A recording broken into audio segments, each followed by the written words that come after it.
Your nucleotides are the monomers of your nucleic acids. So if we connect them to each other, we form the polymers, the nucleic acids. So how is this connection formed? So it is through what we call a phosphodiester linkage, which is already written here. So if we have two nucleotides, the phosphate group of one nucleotide, which is attached to the 5' carbon, will undergo a hydrolysis reaction and forms another ester linkage via the oxygen bonded to the 3' carbon of another nucleotide. That is why it's called a diester linkage, because we have two phosphate esters involved in this so-called bridge.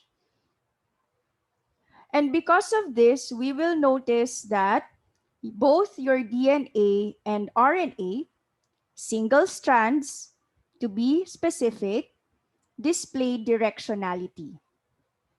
We have what we call the 5' end of a nucleic acid and the 3' end. In the 5' end, we see a free phosphate group. It's not attached to another nucleotide. And on the 3' end, we see a free hydroxyl group in the sugar moiety. So it's not attached to any phosphate group or any other nucleotide. The sequence of your DNA and RNA are written in the 5' to 3' direction, just like the sequence of your amino acids. We write them from the N terminal to the C terminal. If we notice, we have what we call the sugar-phosphate backbone of your nucleic acid. So just like your peptide backbone in your proteins, we also have what we call the sugar-phosphate backbone in your nucleic acids. So you have alternating phosphate, sugar, and so on in this backbone. And like your side chains in your proteins, we have the nitrogenous bases sticking out from the backbone.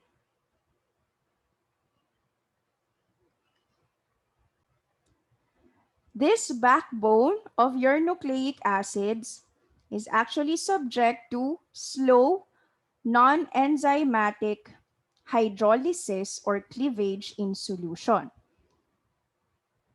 In fact, your RNA is very susceptible to alkaline hydrolysis. So if your solution is basic, you have your hydroxyl group abstracting one proton from this hydroxyl group, and then the electrons will bond to the phosphate group, destroying one of your phosphate esters. So the consequence is you cleave the nucleic acid. So you have this 2', 3' cyclic monophosphate derivative, and you have this other half of your ribonucleic acid. This cyclic monophosphate derivative is easily hydrolyzed. So the phosphate group can end up being attached to the oxygen of the 2' carbon or the oxygen of the 3' carbon. So the product is a mixture of 2' and 3' monophosphate derivatives. If you notice the mechanism of this reaction, it involves a hydroxyl group attached to the 2' carbon of ribose. So this action of your base is not effective on DNA because in DNA, you don't have a hydroxyl group attached to the 2' carbon of the ribose.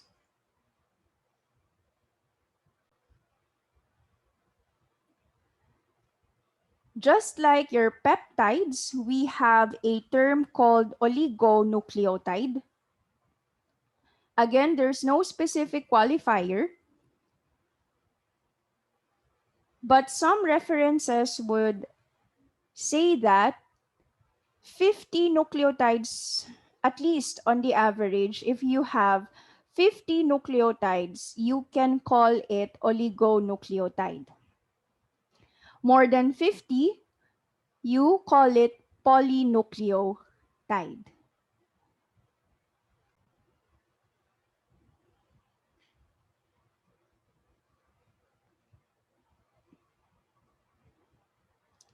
If you go back to the structures of your nitrogenous bases, you will notice that they are aromatic.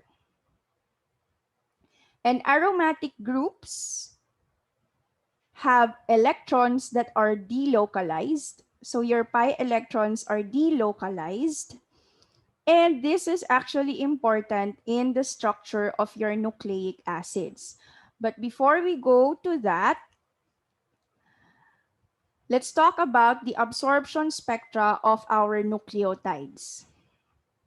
So we have here adenosine monophosphate, guanosine monophosphate, uridine monophosphate, deoxythymidine monophosphate, and cytidine monophosphate.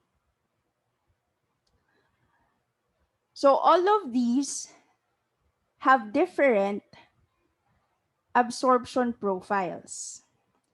However, we see that all of them will have high absorbance values at 260 nanometers.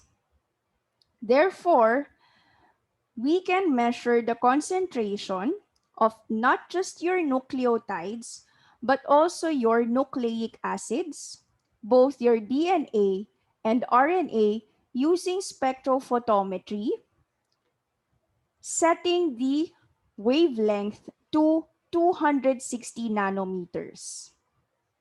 So the absorbance value at 260 nanometers can give you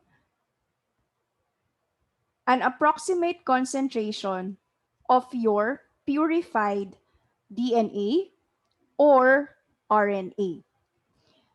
Remember, when we discussed proteins, we have what we call the A280 to A260 ratio, or sometimes it would be A260 to A280 ratio.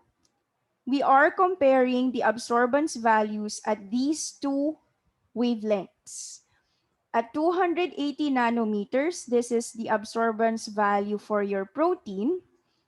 At 260 nanometers, we have the absorbance value for your DNA or RNA.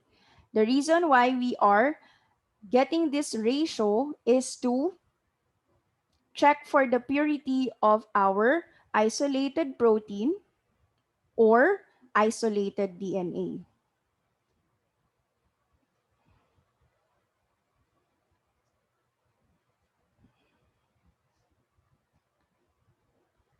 I mentioned that your nitrogenous bases display electron delocalization. So you have the pi electrons in these rings undergoing delocalization. And the consequence is that these nitrogenous bases are planar.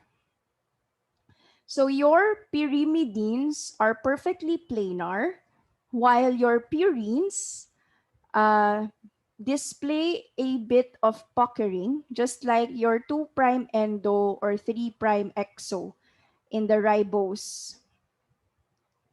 But they are, for the most part, planar. So the consequence for this one is that in the DNA, So we know that your DNA is composed of two strands, and one strand is in the 5' to 3' direction. The other strand is opposite. We have your nitrogenous bases sticking out of the sugar-phosphate backbone. Because of the electron delocalization, these nitrogenous bases display what we call hydrophobic stacking. So if you can imagine coins stacked on top of each other, that is how this hydrophobic stacking looks like. So the coins are your nitrogenous bases. So they are stacked one on each other. And this actually helps in making the structure of DNA stable. It's one of the many factors that makes the structure of DNA stable. Furthermore, the functional groups that we see in our nitrogenous bases, such as in adenine, so we have an amino group. In thymine, we have carbonyl groups. These functional groups allow the formation of hydrogen bonds between two nucleotides, each coming from one strand of DNA. To be more specific, your adenine is optimized to form two hydrogen bonds with thymine, and guanine is optimized to form three hydrogen bonds with cytosine. This pairing, the AT-GC pairing, is what we call the Watson-Crick pairs.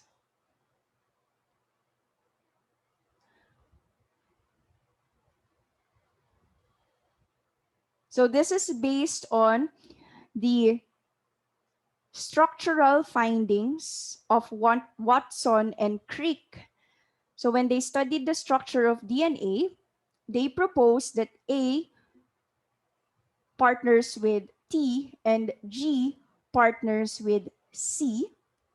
And this will explain why genetic information can be stored in your DNA.